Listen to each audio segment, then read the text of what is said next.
मतलब यार जैसा कि इस सीन में नेत्री जब जैक पर तीर चलाने वाली होती है तभी एक पेड़ का सीड उसे डिस्ट्रैक्ट कर देता है और अपने जैक भाई मरते मरते बच जाते हैं। अब यार क्या आपको पता था कि ये सीड ऐसे ही नहीं वहाँ पर आया था, मतलब उसे वहाँ पर एवा यानी गॉडेस ऑफ नावी ने भेजा था। क्या बात कर रहे हैं बाबा?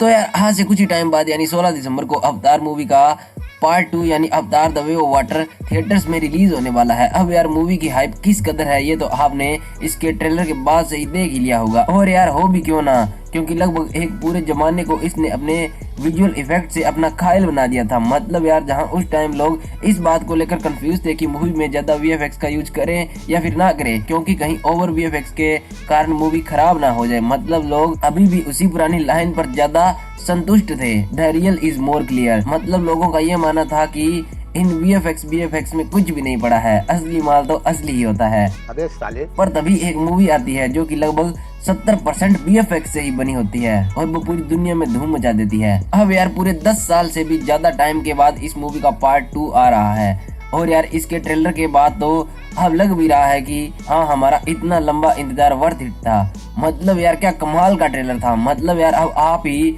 सोचो कि जब आज से 10 साल पहले भी इस मूवी के वीएफएक्स एकदम एक्सट्रीम लेवल के थे तो आज तो टेक्नोलॉजी में बहुत ही ज्यादा एडवांसमेंट आ गई है, तो अब तो मजे और भी ज्यादा होंगे। और ये बात तो खुद इसके डायरेक्टर जेम्स कैमरॉन ने भी कंफर्म कर दी थी। मतलब उन्होंने बताया कि इस मूवी के विजुअल इफेक्ट्स इस बार जितने हो सके उतने ज्यादा गॉड लेवल के होंगे। मतलब यार इस मूवी में तो पानी में भी मोशन कैप्चर टेक्निक का यूज किया गया है। तो यार जब आप इस मूवी को देखने जाओ तो आपको इससे रिलेटेड कुछ भी दिक्कत ना हो, मतलब आपको इसे समझने में बिल्कुल भी दिक्कत ना हो, इसलिए मैंने ये वीडियो बनाई है। मतलब आज की इस वीडियो में हम अवतार 1 का एक क्विक रिकैप तो कर ही करेंगे और साथ ही में हम अवतार वर्ल्ड से रिलेटेड कुछ ऐसी बातें भी जानेंगे जो कि शायद आपको पता नहीं होगी, मतलब शायद कुछ को पता भी होगी पर फिर भी उन्होंने गौर नहीं की होगी। अरे कहना क्या चाहते हो? मतलब यार जैसा कि इस सीन में नेत्री जब जैक पर तीर चलाने वाली होती है तभी एक पेड़ का सीड उसे डिस्ट्रैक्ट कर देता है और अपने जैक भाई मरते मरते बच जाते हैं। अब यार क्या आपको पता था कि ये सीड ऐसे ही नहीं वहाँ पर आया था, मतलब उसे वहाँ पर एवा यानी गॉडेस ऑफ नावी ने भेजा था। क्या बात कर रहे हैं बाबा? So without wasting time let's start. Hold me close till I get up. Time is barely on our side. I don't wanna waste what's left. तो यार अवतार मूवी में हमें साल 2129 का टाइम दिखाया जाता है जब ओवर पॉपुलेशन की वजह से अर्थ के लगभग सभी रिसोर्सेज खत्म हो गए थे। मतलब हम इंसानों ने अपना प्रोडक्शन इस कदर चालू रखा कि एक दिन ऐसा आ गया जब हमने अपनी प्यारी अर्थ के लगभग सभी रिसोर्सेज को खत्म कर दिया था। अब हाँ उस टाइम टेक्नोलॉजी बहुत ज्यादा एडवांस हो गई थी तो इंसान ने अब स्पेस में भी अपने आप को कॉलोनाइज करना शुरू कर दिया था। पर यार स्पेस में भी इधर उधर जाने के लिए ईंधन की तो जरूरत होती ही होती है और वो ही अब बचा नहीं था। तो इसी दिक्कत से छुटकारा पाने के लिए आरडीए यानी रिसोर्सेज डेवलपमेंट एडमिनिस्ट्रेशन ने कुछ ऐसा प्लान किया था जिससे वो अपनी एनर्जी की नीड्स को पूरा कर सके। मतलब उन्हें अल्फा सेंटोरी स्टार सिस्टम में एक गैस प्लेनेट के मून पेंडोरा का पता चलता है। मतलब वहाँ पर एलियंस लाइफ एग्जिस्ट कर रही थी तो इसी कारण वो वहाँ पर अपने कुछ लोगों को भेज देते हैं। अब उन्हें वहाँ पर जाकर यह पता चलता है कि इस गोला में तो पहाड़ मस्त हवा में उड़ रहे हैं। मतलब आखिर ये मांझला क्या है? अब दरअसल पेंडोरा की जमीन में एक अनऑब्टेनियम नाम का सस्पेंस था जिसमें मैसिव अमाउंट ऑफ एनर्जी थी। मतलब जहाँ पर वो पेंडोरा की जमीन में था वहाँ पर ग्रेविटी इतनी ज्यादा स्ट्रॉन्ग थी कि वहाँ के पहाड़ भी हवा में उड़ रहे थे। अब अपने आरडीए वालों के हाथ तो चांदी लग गई थी। मतलब वो तो यहाँ पर ये सोचकर आए थे कि यहाँ पर एक नई शुरुआत करेंगे, मतलब एक बार फिर से बसेंगे।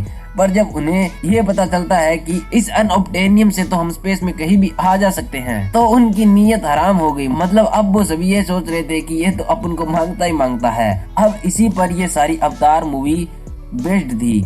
मतलब इसके बाद आरडीए ने यहाँ की एक एडवांस स्पीशीज नाविस का एक अवतार बनाया जिससे उसने ह्यूमंस के माइंड्स को कनेक्ट कर दिया था। अब इस अवतार प्रोग्राम के लिए हमारे मूवी के लीड कैरेक्टर जैक को भी चुना जाता है। अब दरअसल जैक एक पैरालाइज रिटायर फौजी होता है जिसे कि उसकी भाई की जगह अवतार प्रोग्राम में चुना जाता है। मतलब जब आरडीए जैक के भाई का अवतार बनाते हैं तो किसी कारण से जैक के भाई की मौत हो जाती है। अब इसी कारण से उस अवतार के लिए किसी ऐसे की जरूरत थी जिसका डीएनए जैक के भाई से मिल सके, तो इसीलिए वो जैक को बुलाते हैं। अब वो जैक को ये लालच देकर बुलाते हैं कि हम तुम्हारी पैरालाइज्ड टांगों को सही कर देंगे, और जैक भी मान जाता है। अब वो अवतार हूबहू नाविस जैसे थे, तो उनका काम ये था कि उनके अंदर घुसकर उनकी जानकारी वो आरडीए तक पहुंचाए, और जैक करता भी ऐसा ही है। पर जब जैक उन नाविस के ट्राइब के अंदर घुलता मिलता है तो उसका उनके साथ एक अलग ही बॉन्ड बन जाता है। मतलब उसके बाद जैक उनके साथ खुश रहने लग जाता है, क्योंकि अपने खुद के शरीर में तो वो ढंग से खड़ा भी नहीं हो सकता था, और अपने इस नए रूप में वो लिटरली कुछ भी कर सकता था। तो जब जैक को ये पता चलता है कि इंसान अनोप्टेनियम के लिए नाविस के होम ट्री को उखाड़ने वाले हैं, तो वो नाविस को उनके बारे में बता देता है। अब जब नाविस को ये पता चलता है कि जैक असल में एक इंसानी जासूस था, तो वो उसे निकाल देते हैं। पर जब जैक आगे चलकर टोरकू मकातो नाम के एक ड्रैगन की सवारी कर लेता है, तो उन्हें उस पर यकीन हो जाता है कि वो सच्चा है। मतलब उस ड्रैगन पर सिर्फ वही सवारी कर सकता था जो कि एकदम दिल का साफ होता है। अब जैक से पहले नाविस के पूरे लंबे चौड़े इतिहास में सिर्फ 5 ही जनों ने ये काम किया था, तो इसी कारण से जैक की नाविस की नजर में अब इज्जत बढ़ गई थी। अब यार मूवी के लास्ट में जैक, नाविस एंड जिस जंगल में नाविस रहते थे उसके जीव जंतु मिलकर इंसानों को हरा देते हैं, और नेत्री के पिता की मौत के बाद जैक अब नाविस का नया लीडर बन गया था। अब यार ये तो बात हुई अवतार मूवी के एक क्विक रिकैप के बारे में। अब यार चलो मैं आपको नावी से रिलेटेड कुछ इंटरेस्टिंग बातें बताता हूँ। मतलब इनका अपनी एक गोडेस एवा में बहुत ही ज्यादा बिलीव होता है। मतलब एवा वहाँ की हर छोटी मोटी चीज में बसती है।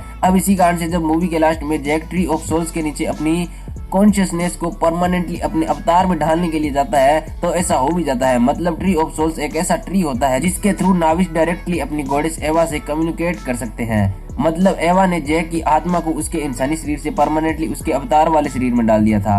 अब यार ट्री ऑफ सोल्स की तरह ही ट्री ऑफ वॉइसेस भी है। अब उसके थ्रू नाविस अपने एंसिस्टर्स यानी पूर्वजों के साथ अपनी यादों को साझा कर सकते हैं। अब यार अवतार 2 में इंसान एक बार फिर से पेंडोरा पर आ रहे हैं, और इस बार उनका निशाना सिर्फ नाविस नहीं है, बल्कि जैसा कि हमें इसके ट्रेलर में दिख रहा था, इस बार वो जंगलों के साथ साथ समुद्रों को भी निशाना बना रहे थे। तो इस बार देखना इंटरेस्टिंग होगा कि किस तरह से जैक एंड पेंडोरा के लोग इंसानों का सामना करेंगे। अब बस यार आज की इस वीडियो में इतना ही। अगर वीडियो पसंद आई हो तो वीडियो को एक लाइक के साथ साथ चैनल को जरूर सब्सक्राइब कर लेना। और यार अगर ये जानना चाहते हो कि आखिर ट्रांसफॉर्मर 7 यानी राइज ऑफ द बीस्ट में अब ये मैक्सिमल भला क्या भला है, तो यार वीडियो आपको एंड स्क्रीन में मिल जाएगी।